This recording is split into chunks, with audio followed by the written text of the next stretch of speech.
नमस्कार। आप सभी को मेरा जय श्री कृष्ण। आज का टॉपिक है कि जन्माष्टमी के दिन आप 3 काम कर दो तो लक्ष्मी जी आपके घर में विराजमान होगी। दोस्तों, ये चालू वर्ष 2023 का जन्माष्टमी उत्सव बहुत ही खास है, क्योंकि जन्माष्टमी का मुहूर्त रात 12:04 से 12:46 को पूरा होता है। इस मुहूर्त के भीतर अगर आप जन्माष्टमी कृष्ण जन्म का त्यौहार मना लेते हो इस समय के अंदर 42 मिनट के अंदर, तो कृष्ण भगवान का आशीर्वाद आपको सदा बना रहेगा और लक्ष्मी जी आपके घर में खुश होकर विराजमान होगी। इसके लिए क्या करना है आपको? अगर आपके पास बाल गोपाल, लड्डू गोपाल की मूर्ति हो, पित्तल की हो या चांदी की हो या तो सोने की हो, आपको बाल गोपाल को मुहूर्त के समय स्नान करना है, स्नान करवाना है पंचामृत से, और गंगा जल में तुलसी डाल के बाल गोपाल को शुद्ध करना है। फिर नए वस्त्र पहनाना है, मुकुट में मोरपींछ लगाना है और अत्तर लगाना है। फिर उनको हरी चंदन का टिक्का या तिलक लगाना है। हरी चंदन बाल गोपाल को, कृष्ण को काफ़ी पसंद है, वो काफ़ी खुश हो गए, क्योंकि हरी चंदन तुलसी के जड़ से बनाया जाता है और तुलसी लक्ष्मी स्वरूप है, इसलिए बाल गोपाल और कृष्ण को काफ़ी पसंद है। दोस्तों, फिर उनको भोग लगाना है। भोग में उनकी सबसे प्रिय वस्तु मिश्री, मक्खन, दूध, दही, खीर और आप लड्डू भी भोग में लगा सकते हो। अगर भक्तों की शक्ति हो तो 56 भोग भी लगा सकते हैं, पर सभी भोग में जो बाल गोपाल को लगाया है उसके अंदर तुलसी की एक एक पत्ती डालना है। अगर शक्ति नहीं है तो खीर का भोग भी लगा सकते हो, परंतु खीर के अंदर शक्कर नहीं परंतु मिश्री का प्रयोग करना है, और वो खीर में तुलसी की पत्ती भी डालनी है। भगवान काफ़ी खुश हो गए, आपके अटके हुए कार्य सिद्ध हो गए। फिर आपको परिवार के साथ और मेहमानों के साथ, अड़ोस पड़ोस आए तो उनके साथ कृष्ण भगवान की बाल लीला की कथा बोलनी है और सुननी है। आपको क्या करना है? आपको कथा बोलनी है और सुननी है। मैं आपको अपनी सरल भाषा में कथा सुनाता हूँ, आप ध्यान से सुनना और समझना और कथा का मजा लेना।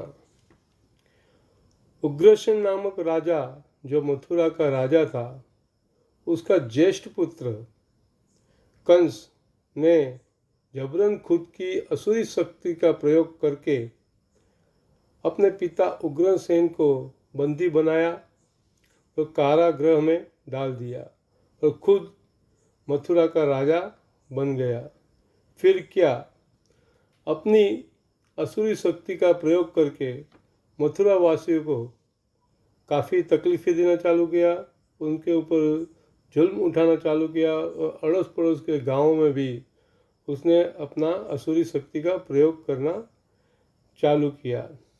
इस बीच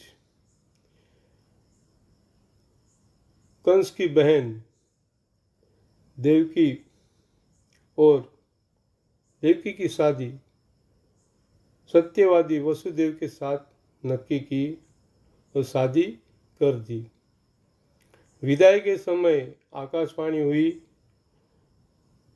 कि जिस बहन को तुम विदाई करने जा रहे हो उस देवी के कोख से जन्मा 8वां पुत्र कंस तुम्हारी मौत का कारण बनेगा।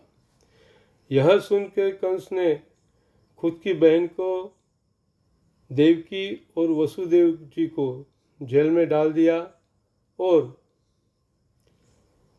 मौत की सजा सुना दी, ताकि 8वां पुत्र जन्मे ही नहीं। क्योंकि कंस अपनी मौत की बात सुन के आकाशवाणी से काफ़ी घबरा सा गया था। फिर सभी लोग ने समझाया कि भाई कंस, तुझे तो 8वें पुत्र के से डरना है, वो 8वां पुत्र तुम्हारी मौत का कारण है, तो क्यों अपनी बहन और जीजाजी वसुदेव का मौत का कारण बन रहे हो। तभी उन्होंने देवकी और वसुदेव जी को जीवित छोड़ा, परंतु मौत के डर की वजह से देवकी के 7 पुत्रों को उसने मार डाला, उसका वध किया और 8वें पुत्र के जन्म का इंतजार करने लगा। और 8वें पुत्र के जन्म के पहले उन्होंने कंस ने वसुदेव जी से वचन ले लिया कि 8वां पुत्र जन्मेगा तुरंत वो कंस के पास भेज देगा, उनको दे देगा, ताकि कंस उसका वध कर सके। तभी 8वें पुत्र का जन्म होते तभी आकाशवाणी हुई। आकाशवाणी विष्णु जी ने कहा आकाशवाणी में कि मैं देवी के कोख से अवतार ले रहा हूँ 8वें पुत्र के रूप से, क्योंकि मुझे कंस का वध करना है। तुम इस बालक को अपने दोस्त नंदलाल जी के घर गोकुल में छोड़ के आओ। वहाँ जो भी लड़की अभी जन्मी हुए उनको वापस मथुरा लेके आओ। दोस्तों, अचानक वसुदेव जी ने जो हथकड़ी बांधी हुई थी, पैरों में बेड़ी बांधी हुई थी, वो खुल गई, जेल का दरवाज़ा खुल गया और जो सिपाही पहरेदार थे वो गहरी नींद में सो गए। तब वासुदेव जी ने एक टोकरी में विष्णु रूपी बालक को रखा और अपने सर पे रख के वो गोकुल की ओर चले गए। परंतु रास्ते में यमुना नदी आ रही थी और यमुना जी को पता चला कि वासुदेव जो टोकरी लेके जा रहे हैं उसमें जो बालक है वो विष्णु स्वरूप है, साक्षात भगवान विष्णु है। तो उनके चरण स्पर्श करने के लिए वो काफ़ी उछल रही थी। इसकी वजह से वसुदेव जी को नदी पार करने में काफ़ी तकलीफ हो रही थी। तब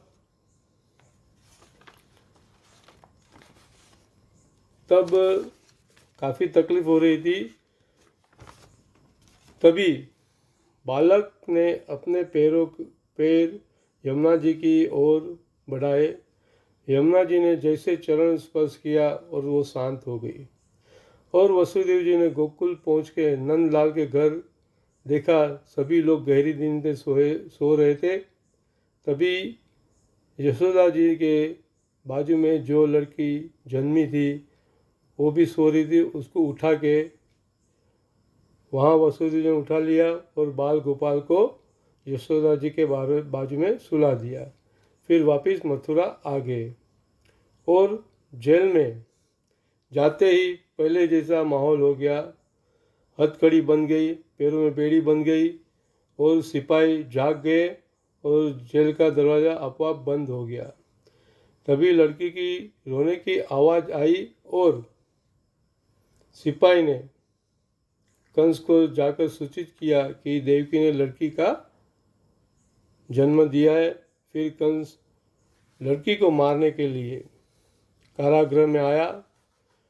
देवकी और वसुदेव ने काफ़ी विनती की, उनके पैर पड़े कि कंस ये लड़की है उसको मत मारो, पर कंस माना नहीं। उसने एक ही बात कही, 8वीं संतान है, वो लड़की हो या लड़का, वो मेरे मौत का कारण है।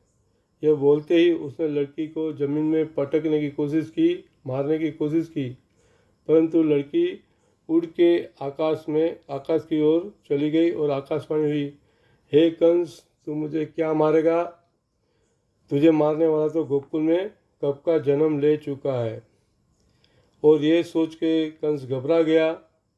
कंस ने गोकुल में जितने भी नवजात शिशु जन्मे थे उनका वध करवाया, परंतु कृष्ण को वो ढूंढ सका नहीं। इसलिए उसने अपनी असुरी शक्ति का प्रयोग किया। असुरी शक्ति में सबसे पहले उन्हें पूतना को भेजा, पर बाल गोपाल ने उसका भी वध किया। फिर अग्गासुर बगासुर नामक राक्षस को भेजा बाल गोपाल को मारने के लिए, और उसका भी वध कृष्ण ने किया। इस प्रकार धीरे धीरे कृष्ण 12 साल के हो गए, और 12 साल के होने के वक्त फिर भी कंस को कृष्ण का डर सता रहा था, तो उसने मथुरा में मल्ल युद्ध करने के लिए कृष्ण को आमंत्रित किया।